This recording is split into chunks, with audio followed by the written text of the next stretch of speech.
నమస్తే అన్న, అందరికీ నమస్కారం. కువైట్లో కొత్త ట్రాఫిక్ చట్టం ఏప్రిల్ 22వ తేదీ నుంచి అమల్లోకి రానుంది. అలాగే యొక్క ట్రాఫిక్ లో కొత్త నియమ నిబంధనలు ఏవైతే ఉన్నాయో ప్రజల్లో అవగాహన కల్పించడానికి కువైట్ ట్రాఫిక్ డిపార్ట్మెంట్ అయితే ప్రచారం చేపట్టింది. ఈ యొక్క ప్రచారంలో భాగంగా కువైట్ లో వికలాంగుల కోసం కేటాయించిన పార్కింగ్ ప్రదేశాలు ఏవైతే ఉన్నాయో వాటిల్లో పార్కింగ్ చేసే వ్యక్తులకు కఠినమైన జరిమానాలను కువైట్ దేశం ప్రవేశపెట్టిందని చెప్పేసి కొత్త ట్రాఫిక్ చట్టం ప్రకారం ఇది ఖచ్చితంగా అమలు చేయబడుతుంది.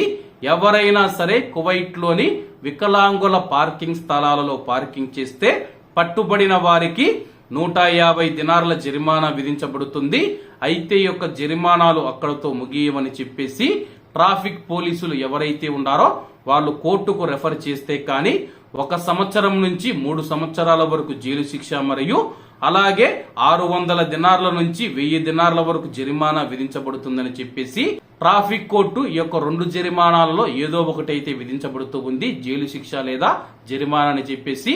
ఒకవేళ నేర తీవ్రతను బట్టేసి ట్రాఫిక్ చట్టం ఉల్లంఘనను బట్టేసి 2 విధించే అవకాశం కూడా ఉందని చెప్పేసి అధికారులు తెలియజేస్తూ ఉన్నారు.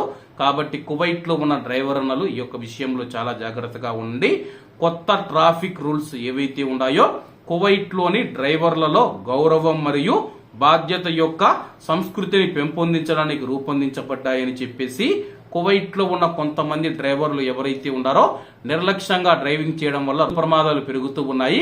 దీనివల్ల అమాయకులు ప్రాణాలు కోల్పోతూ ఉన్నారని చెప్పి అధికారులు తెలియజేశారు. కాబట్టి అందరూ బాగుండాలి, అందులో మనం ఉండాలి. అందరికీ నమస్తే అన్న, జై హింద్.